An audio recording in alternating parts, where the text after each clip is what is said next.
Hi, this is James Jokum, host of Webcomics Reviews and Interviews. Today we're sitting down with Boum, cartoonist. So sit back, relax, and let the Geek Fest begin. Hey, I'm Boum. I made a webcomic called Boumeries for 9 years and some. And webcomics is actually how I got started into comics at all, and now I'm a professional cartoonist. That's putting it humbly. I've seen you've got stuff like a Bedley, the Exposine Awards, Joe Shuster Awards, the Ignatz Awards. Thank you. And the Boumeries, which is the local award from the Montreal Comic Arts Festival. I'm a finalist this year too. It's a stranger for me. I'm really, really happy about it. I'm just bummed that, the whole everything, like the whole pandemic thing. It's a shame. Has it basically affected you a whole lot, or? Yeah. Most of my income is actually from festivals and conventions, and it looks like I won't be doing any this year.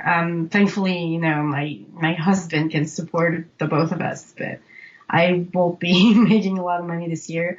I'm self-publishing a book every year, and this year is my last Boumeries book, and usually I launch it at TCAF, and so now I'm just gonna have it printed and hopefully sell a few on the internet, hoping I can ship some around the world, but it probably won't be as big as it would have been had I been to, festivals in person.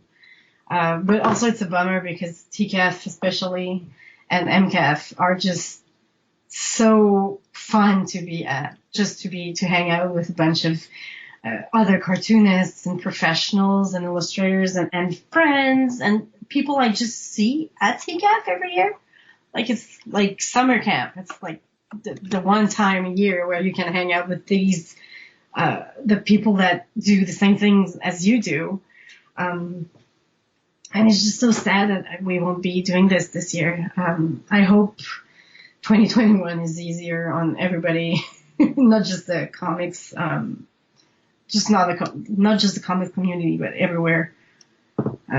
Anyway, it's a scary time. Yeah, definitely. I mean, it's just a lot of chaos happening. And then, of course, we have the dreaded murder hornets, but, Yeah. I know I've got to stop making fun of the murder hornets. It's just that, you have to understand, I'm a sci-fi geek. So anytime you have some sort of really silly monster, it's hard not to make fun of it. Godzilla, with a Mothra. name with a name like Murder Hornet. it's just made to be made fun of. Straight up, I'm still waiting for the sci-fi. You heard of the Sci-Fi Channel? I'm still waiting for them to come out with their triple B rated movie on murder hornets. Soon. I was in Japan last summer and I saw some of them, or actually I don't know if they were the murder hornets, but I saw some dead, really gigantic hornets, like dead on the ground. And we had seen signs like beware of the hornets. And we were just like, why do they put signs up? And then suddenly you see that one on the ground and it's freaking huge. And so I know what it's like. I've seen it. So now that it's in America, I'm just kind of like, oh well, we'll go. We'll be fine, I guess. But they're huge. They're really scary looking. But I only saw dead ones. America, I'm not worried about when it comes to hornets. It's just straight up. We like our raid anti-insect spray. We like our flamethrowers. We like our baseball bats. I'm not worried about something that's big, slow, and big and obvious. There's scarier things out there. Right. All right. So tell me a little about about the Boumeries. I started Boumeries in 2011. Actually, I started on a Hornet Comic Day. I don't know if you're familiar with that. Probably, if you've been reading web comics. Hornet Comic Day is on February 1st of every year, and it's a day where people make make comics all day, like one comic every hour, just to illustrate their day. So it's kind of like an autobio comic strip kind of day. And two of my friends were registered. You had to register on a forum back then. Now it's free for all and everybody posts theirs on social media, but back then it was on the forum. And two of my friends had registered, and I wasn't even doing comics at the time. I'm a traditional animator by trade. I studied traditional animation and worked in the field for a while. And when my friends registered, I was like, I'm not sure comics are kind of scary to me, but this is just a one-day thing, so I should try it. It's going to be fun. So I did, and I posted everything on Twitter, and by the end of the day, I was like, okay, I'm done. That was nice. I enjoyed doing it. But the response I got on Twitter was very positive. People were like, no, you've actually found something that you seem really comfortable with, and it's really funny, and we want more. So I did a test run where I drew a comic strip, an autobio comic strip, every day for a week. And I liked the experience, so I decided to, I launched a simple, webcomics, Comics Press, actually, WordPress website. And I did 3 comic strips a week from then on, and I only stopped last February when I decided that I had to move on to something else. And then everything else happened from there. After 6 months of doing Boumeries steadily, I decided to self-publish the first book, the first collection of the webcomic, and I sold out. It was a very, very small print run, but I sold out within a week. So I was like, okay, I think I've got something. So I kept going, and now I'm having the 10th book printed, like right now. I just got the proofs yesterday. And from there, I was able to tackle on bigger comic projects. I did a small graphic novel called A Small Revolution that was published in French and English. In French, it was in 2012, but then in English, it was in 2017. And I've been doing only comics since. I've never animated anything since 2012. And I don't miss it. Huh. I mean, I can definitely see how those skills would translate over. When you were doing animation, were you more interested in the art side or the story side? I was interested in the story side. I think it shows just the way I draw. Like, I can draw, but I don't think I'm, that good at it. I think my strengths are more in the pacing and the storytelling. I think one day it might happen where I would write a book and not draw it, like have somebody else draw it for me or with me. I have drawn one comic that I didn't write. It's in Quebec. It's on French only, and it was an interesting experience, but I did not enjoy it as much as I thought I would. Comics are a lot of work, and I found out that I don't like drawing enough to work so hard on a comic that I didn't write. Like, I would disagree with some parts of the scenario and the dialogues and things like that. And I was like, I would change this, but I can't because I'm not the author and the author wants it that way. So the book is okay. It didn't do that well. I suppose we were maybe supposed to do a sequel, but I don't think it's going to happen because it's been years now. And I would probably say no. Because now I think I would rather be a writer than an illustrator. So yes, definitely story side. Cool. Definitely appreciate that. What was your basic process when you were doing Boumeries in terms of, how are you doing the plot, that sort of thing? So Boumeries, it's all true stories. It's all inspired from, reality, and it's much closer to reality than people think usually. They think it's, I don't make stuff up in Boumeries. I only I guess I synthesize, I suppose. Like sometimes the conversation is going to be too long for 4 panels, so I'm just going to, shorten it, do a quick, context, okay, this was happening and this happened and then punchline. So it basically wrote itself. I had nothing to do. When something funny happened, I would write it down on my phone or, whatever I had handy, usually on my phone. So I had a list of funny stuff that had happened to me. And as time, went by, I got better and better at, finding what would be funny on the spot, like immediately after it happened, I would know what 4 panels that would make.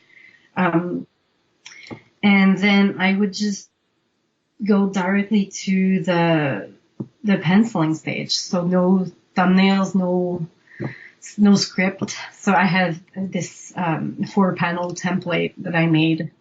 I would just, trace the panels and go directly to pencils and then immediately ink and a quick Photoshop shading, and I re-letter in Photoshop just because it's cleaner than my pencil and scanned pencil or whatever. And if I am not like interrupted or I guess distracted by anything, a strip usually takes me about half an hour to make from start to finish, so it's pretty quick. But now, I haven't drawn a strip in a while now. I miss it, but I needed to end Boumeries to move on to bigger projects because I didn't have any time for anything else. I might go back to it, someday. I still have a few, it's so weird that I ended this right before the pandemic. What kind of timing is this? Because now I have a bunch of new stories that I have never told, stories of being, confined and that kind of thing, and that would make an interesting book. So I might do a zine. I don't know.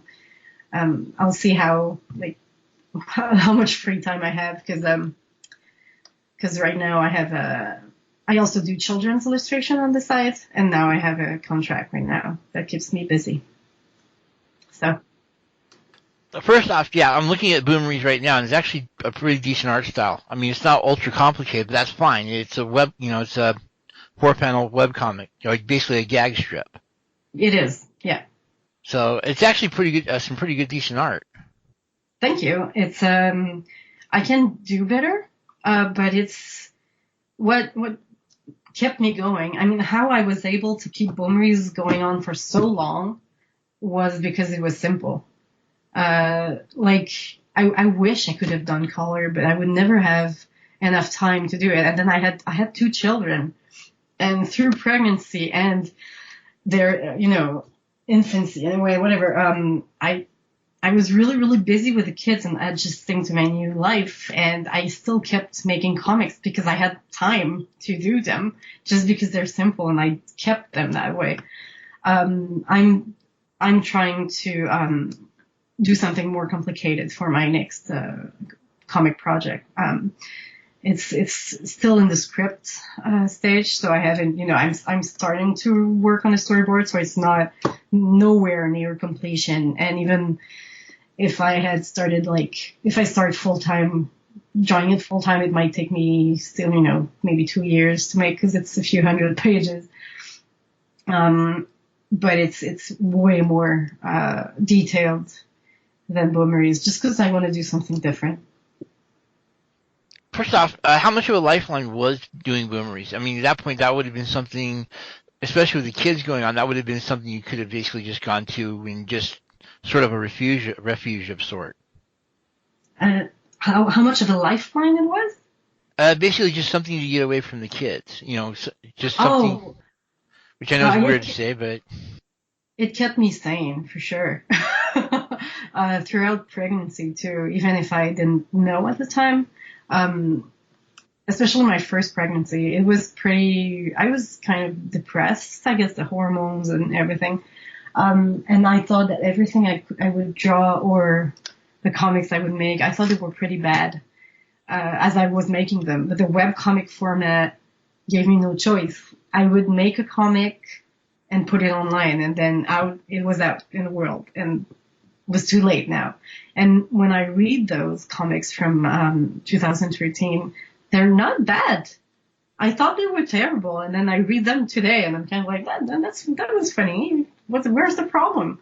I just remember what kind of state of mind I was in, and I felt terrible about my work, but I think it helps me to stay, I guess, grounded, like not, because when you have children in the beginning, you kind of lose yourself. You're kind of like, what am I? Who am I? Especially when the first weeks where you don't sleep a lot, and then all you do is feed the baby and change diapers. Just to have this, occasional half hour where I would draw comics, it still made me feel like I'm still me. I'm still myself. It's just that I have a baby now. It's the, same life, just with a baby. So it was definitely therapeutic for me. And then I didn't know then, but I learned later on that it helped a bunch of pregnant women, to cope. Like they would read my comics, my pregnancy comics and my baby comics, and it would help them, feel better about themselves or laugh at the kind of life they had now. So, it was interesting. I definitely lost some readers because of the baby things. Some people were like, babies, not my kind of thing, not my cup of tea. But I gained, a whole, bunch more people. Suddenly parents were, in my radar, I guess. Cool. I mean, I usually hear the webcomic is a source of insanity rather than keeping people. But no, it kept me sane. Yeah. There's no other word for it for me. All right, and briefly, what's La Petite Révolution all about? La Petite Révolution, it has an English title because it was released in English. It's A Small Revolution. This one is it's fiction. It's like a polar opposite to Boumeries. It's a fiction. It's a drama. It's about a country that I don't name. It's not important. I made it up. So a country where there's a dictator, and there's a revolution brewing. Sorry. And there's a revolution being organized. The main character is a child. She's about 10, and she wants to take part in the revolution, but she's a kid. So what does she understand from the politic aspect of it, and what can she do? So if things happen, and it's about her own personal revolution, what she does and what she becomes.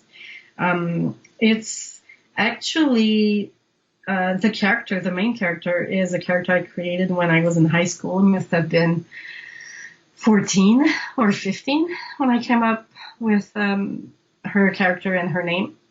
I just didn't have a setting for her in the story. I just liked her design. She was almost final. I knew what kind of, she has this weird, I call it her baseball hat. She has this weird hat that kind of looks like a baseball.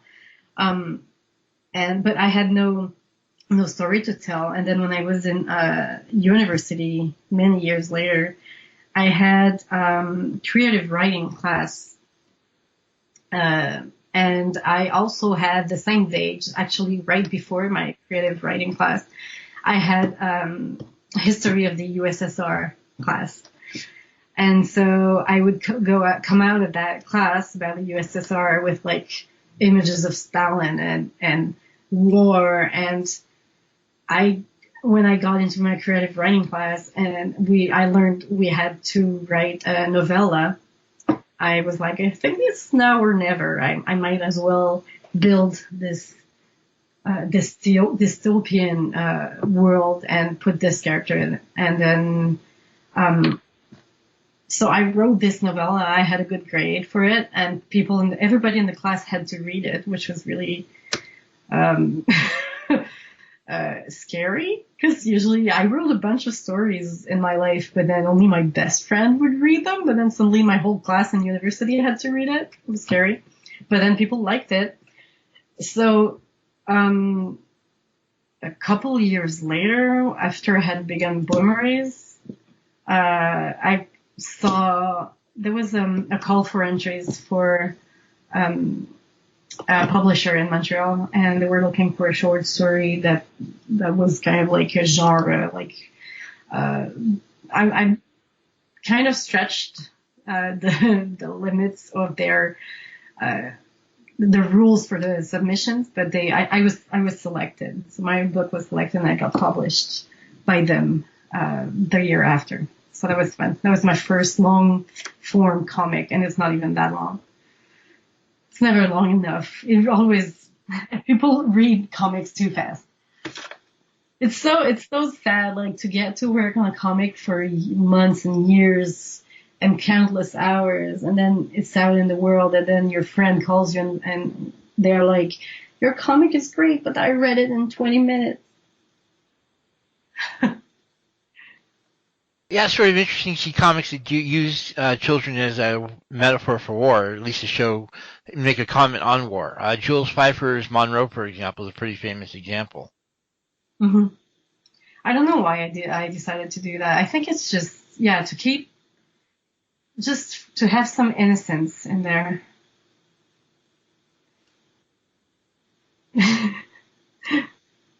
So, so what's your next project going to be on?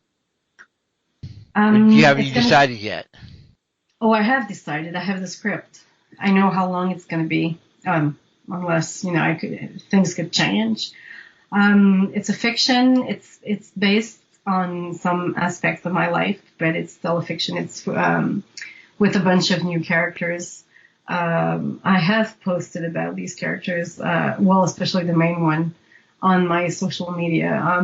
I'm looking to find balance between the style I went for in A Small Revolution and then Boumeries, because Boumeries is way cartoony, and then A Small Revolution is, I guess, it's still cartoony because they have like round faces and huge eyes. I'm trying to find an in between.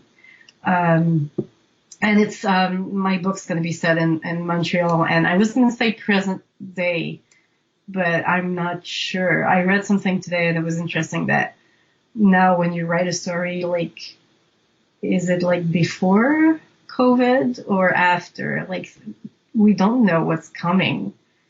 Like, my story was written before this all happened, but will we ever go back to like the same life? So I might have to set it before the pandemic, just so I know what I'm writing about, because the future is so uncertain. Anyway, I can't like tell you too much about it, because it's still, in its early stages, and I want to kind of keep it secret. But the main character is a young woman called Odette, and she has this funny haircut. Not funny, like she has this bowl cut thing. Yeah, I think it's called. And yeah, she's cool. I like her. I like drawing her a lot. Okay. So, you've also done a little bit of children's illustration. See that basically in the same style as the Boumeries, or you pretty much have a little bit more fun with it? It's varied. I've done stuff that's closer to Boumeries than it is to what I'm doing right now. But usually it's in color. So I guess that's different. But, what I'm working on right now, it's in French. It's a series about witches, and they specifically asked, for a more, proportioned style. They had fallen in love with some of the mermaids I had drawn for Mermaid. I don't know if you're familiar with this hashtag. That's happening in May, the month of May, where people draw one mermaid every day in May. When was that? 2 years ago, I think. probably. 2 years ago I did Mermaid. I'm not sure if I finished it because you can only draw so many mermaids, and after a while I think I was kind of like all mermaided out. But I had tried some more realistic drawings, and they wanted that. So it's fun. It's different. I'm using it to get used to some tools that I'll be using in my graphic novel that I want to do, like the programs. That's how I taught myself Clip Studio, because I had never used it before, really. And so I usually use these children's illustration opportunities to test some techniques and see if I'm comfortable doing long-term projects with them, and then apply them on a comic, because comics are a lot more work than children's illustration. I find, at least. Well, yeah, from your perspective, there's a lot more to it, because not only are you having to do the illustration, but you're also having to do the writing as well. Yeah. First They're off, both hard. what's your inspiration for that for your drawing style? I mean, from what I'm looking at, especially your children illustrating stuff, it looks like a mix of, to a certain degree, Nickelodeon Nicktoons and some of the Cartoon Network stuff, especially with the Adventure Time.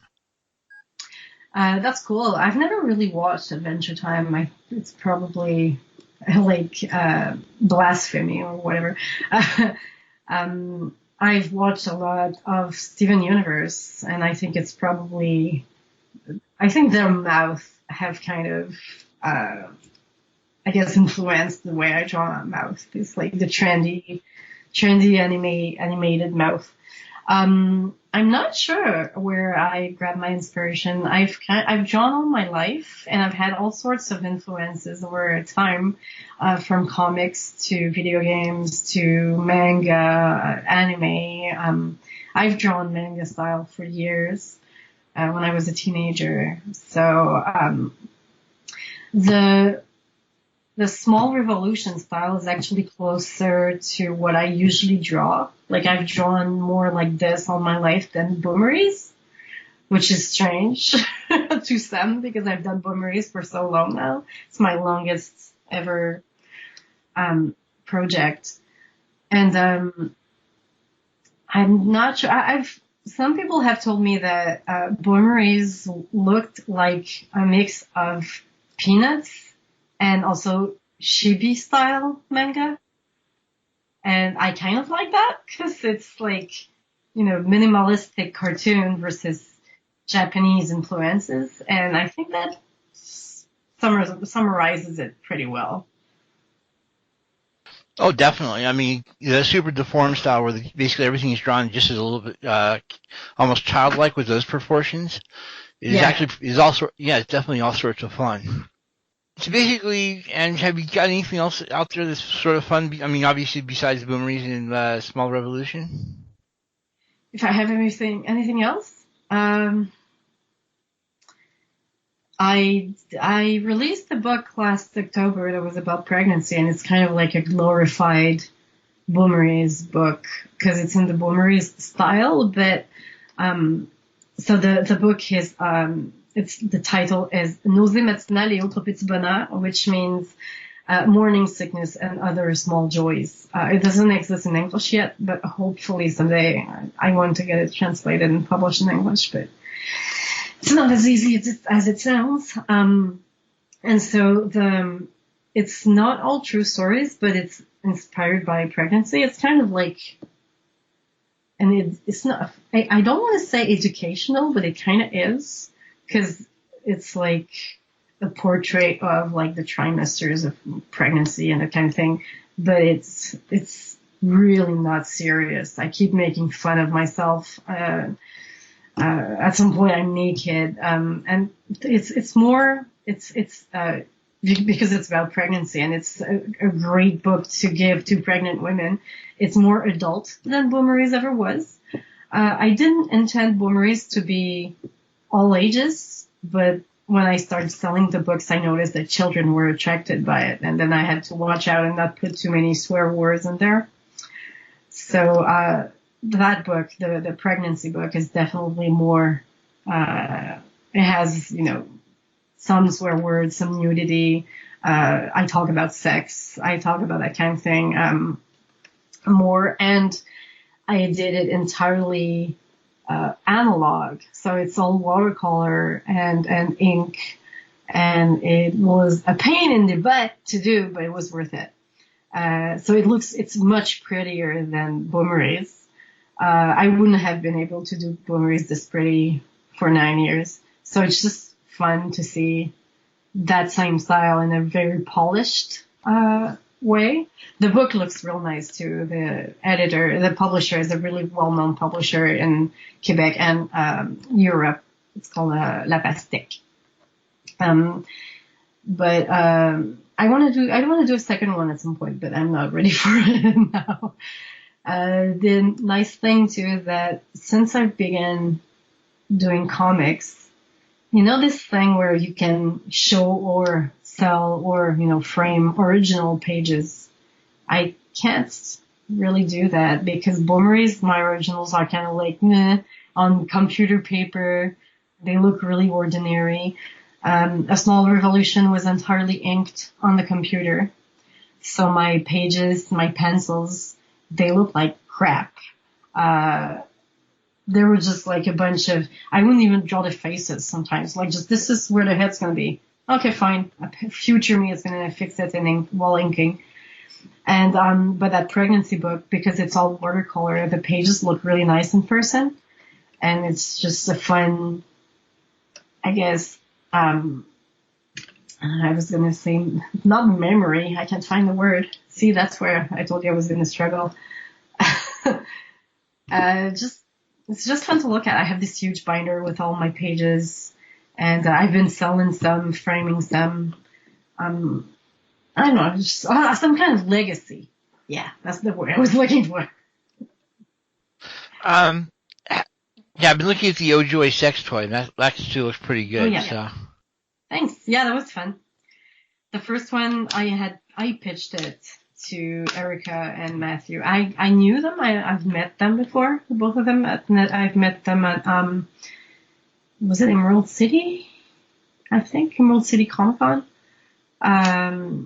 But then the second one, they reached out to me, sorry, because they needed help, because, Erica had health issues, and they needed to have as many guest comics as they could. And so it was within a year, I think. I had just published the first one about sex and pregnancy, and I was really happy that they wanted to see me again.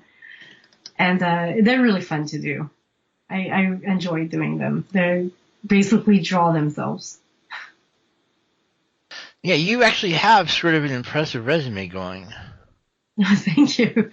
I'm busy. I like to keep myself busy. I like to try new things. When it came to the watercolor, how much fun was that? I mean, I know watercolors can be a little annoying, but at the same time, they look pretty impressive when you pull them off. It's still monochromatic though, so it's not even like true watercolor. It's an ink. It's called Ecoline ink. I'm not even sure how to pronounce it. It's water soluble ink, and I only used one color. I'm not good at watercolor at all, but this used as just one color shading, like pale, like from pale to dark. I had like 2-3 tones, I suppose. It was easy enough for me. Like I felt confident enough to use it. But a fun story about that ink is that the ink kit belonged to my grandfather, who passed away in 1988.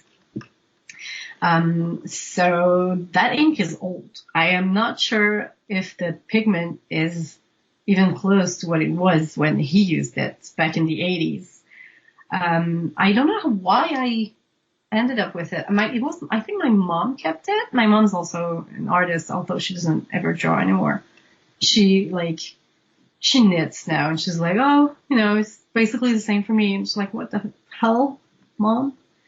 Anyway, so she gave me the ink, my grandfather's ink, and I've been telling myself that I wanted to use it at least for one book before it all dried out. I don't know why it's not dried out, honestly. And so the ink is really, really saturated. I don't know if probably some of the the ink has evaporated. And it's just such a beautiful color, and it didn't scan that well. So the originals are much brighter, much more saturated than the book, which is fine because people don't know when they look at the book unless I like draw, unless I sign the book with a little drawing and use the ink, and then people are like, oh, that's what that's the color was supposed to be. But I would definitely do another book with that ink. Yeah, it was just lovely. But the inking before it, that was not the best thing. I used the light table, but I had to ink on. I used Bristol board because I needed thick paper to use the ink, the watercolor on. But my light table wasn't bright enough. So anyway, it was, I struggled to ink the whole book. And then the watercoloring phase was the fun part, but it was the last part. So it was a long battle until the fun part began. Yeah, I think that's what I had to say about it. Well, like I said, everybody has their own process, so it's always fun to see what everybody does in terms of, how they create their particular art form. Mm-hmm. So, and you're basically working through a publisher right now. Yes and no. Boumeries is a complicated case because all 10 books, some of which are out of print forever, like they were limited print runs, and I'm not printing them again because even if people have been asking for them, it breaks my heart, but I can't do this. I don't have the money. I don't have this space in my apartment to keep all of these boxes, and keeping inventory is not for me. I guess it's really hard. So I self-published all the books. But I signed with a publisher in Quebec, which is also it's actually a French publisher from France, but they have a Quebec branch, and I have signed with them to publish an omnibus, like the whole the complete collection. Which is also why I ended the webcomic, because to have a complete collection, it's got to stop at some point. So yeah, it was supposed to come out this April, but COVID happened. So because it's not going to be just one book, because one book for the collection would have been thick as a dictionary. Maybe not that thick, but very, very thick, and it would have been a book selling for like I guess $80 or something, and the publisher didn't want to take that risk. They were like, no one's going to buy it. No one's going to buy that big a book for some hardcore fans might, but they wanted to attract new fans. So they're publishing, we're probably going to do 4 books, but they're going to be bigger. They're going to be hardcover. My self-published Boumeries are softcover, and they're really cheap looking. Because I wanted them to be the least expensive possible, so they had like really thin soft cover and really thin pages and black and white. And the omnibus is going to be hardcover. It's going to be color, but there's no way I'm coloring all my Boumeries strips. I would love to, but that's like 1,600 strips, and that's about 2 years of work full time. And I don't have that time, and I won't be paid for this. So no, I'm coloring some comics. There's going to be also bonus strips and in the omnibus. So that should come out in French though this September, I guess, because we don't know for sure. And then I'm gonna try really, really hard to get an English version of it printed as well. Hopefully, maybe not in 4 books though. I would have preferred maybe 2. Kind of like, have you seen the Complete Girls with Slingshots? You have, okay. This one looks absolutely amazing, and I would have loved to have something like that. Like 2 really big books. That would have been nice. But it's gonna be fine. I'm gonna have like 4 books, and it might come in a box set at the end. And they're gonna be really big and bright. And I'm really happy with the cover, which hasn't been revealed yet. I've done it. I'm not even sure if it's gonna be like. I'm not even sure what it's gonna look like. Everything's on hiatus, like right now. It was supposed to come out this last April, and the publisher is not in a hurry to write back to me because she's got other fish to fry and she works from home. So you know, everything's on pause. Sorry, real quick, what's the difference you've noticed between working for a publisher and working self-publishing? Pros of working with a publisher is definitely distribution and printing, not handling printing costs, because printing is expensive. Like printing Boumeries, the self-published books, is not so bad because they're small books, you know, like really thin paper, and since it's in black and white. But once I did this really, really small zine that was in color. It was a collection of comics I'd made here and there. I just put them all together and made a zine out of it.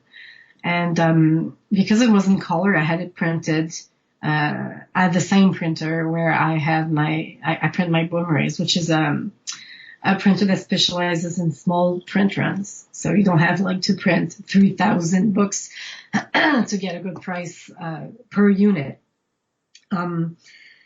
And so I printed, I think, 100 zines. And because it was in color, printing 100 zines was the same price. And the zine was like 20 pages or, you know, something really, really small. And it was the same price as printing 300 Boumeries books.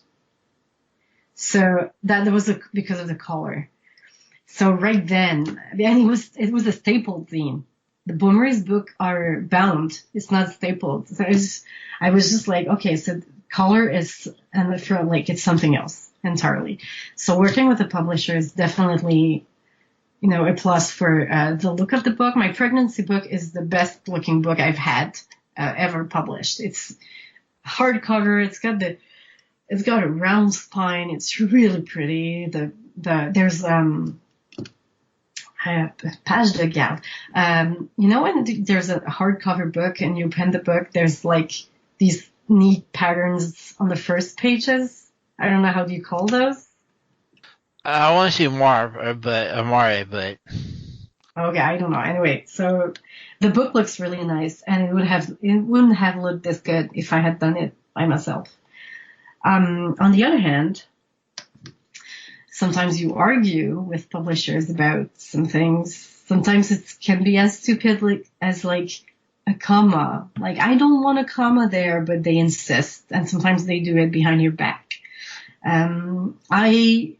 I write my comics and I don't use a lot of punctuation because I think sometimes it's funnier sounding, I guess. The joke's funnier if there's no period at the end of the sentence, and it's all intentional. Like, if there's no period at the end of my sentence, I made it that way. It was a decision I took, you know. But some publishers don't like that. And they're like, this is not a sentence if it doesn't have a period. And then if I argue with them, they're often gonna have the last word. Like, I don't get to decide. They do. I didn't talk about distribution, but publishers that have a wide distribution, that's definitely a huge, huge pro. My pregnancy book is available in Europe, and that's Boumeries. I sell some on the web, but like 2. I don't know how many books I've sold in France, maybe 5. So this is a whole different world. But also sometimes I deal with people who don't know, like, because I've done everything myself, like the page layouts, and the covers and the title design and everything, because I'm used to doing it by myself. I often clash with the graphic designers I'm paired with. Like sometimes I don't feel they understand what I want, and I want to do it myself, but I can't. I have to explain to them, and sometimes we're in a disagreement, and the publisher, I never talk to them directly. I always have to talk to the publisher, and then they talk to the graphic designer, and then the graphic designer speaks to the publisher, and then the publisher has to get back to me. So it's always like, it takes forever. And sometimes it's something really stupid, like, can you please change the font on the page numbers? And then it takes months before it happens, and I have to be really naggy about it. And I don't know, I think I sometimes I would like to do everything myself again, but then I'm reminded that, oh, the book's going to have a much nicer distribution and much nicer look than if I had done it myself. And also, it's not me paying out of pocket. So there's pros and cons to every book. It's nice to be in charge when you're self-publishing. It's very nice to, you decide. You do whatever you want. I'll bet. All right, I guess doing the whole time to wrap things up. Any final thoughts on anything we haven't covered or anything you'd like to say? I think I said pretty much everything I had to say. Thank you. Thank you. And, of course, the obligatory, anything you'd like to plug? Plug? I don't know. Maybe one of my best friends for years, I don't know if you know her. Her pen name is Cab. Have you heard of her? I guess maybe not. Probably have. This is me, so. So she did the webcomic Nuclear Winter that was published by Boum Studios in 3 different volumes. So I think it was over the course of the last 2 years. Anyway, right now she's working on a new webcomic called U-Town. And so it's like the letter U, utowncomic.com. And it's gorgeous. It's black and white, and she uses screen tones, and it's just one of the best looking webcomics I've been reading recently. And I'm not saying that because she's my friend. I'm saying that because I'm really proud of her and that it looks amazing, and she deserves way more recognition for what she does. And yeah, so I guess that's going to be my plug. So Cab's U-Town, a new webcomic. She's started recently, like a few months ago. Okay, I'll definitely make sure there's a URL listing for that. Cool. So, all right, well, it's been great having you. Yeah, thanks for having me. So, and with a little bit of luck, I should basically have this edited by this evening, but it probably won't go live till actually next Wednesday. You'll finish editing this evening? Oh yeah, it's earlier. I was like, it's getting late. Besides, it doesn't matter because I'm a writer, so I have the whole insomnia thing down pat. I bet. Awesome. Okay. Thank you. I'll be sure to spread the word when it comes out. All right, much appreciated. Have a great day. Thanks, you great too. Evening. This episode of Webcomics Reviews and Interviews is brought to you by podfaves.com. You love podcasts, but it's hard finding that next bingeable show. Podfaves has taken out the guesswork by easily identifying the best podcasts out there, so you can spend less time searching and more time listening. That's podfavs.com. And that's our show. For those interested in supporting the show, check out our Patreon page, patreon.com/twosparrows, TWO. It features minicasts, the next episode, and unedited interviews, and I'm working on transcripts of the various shows.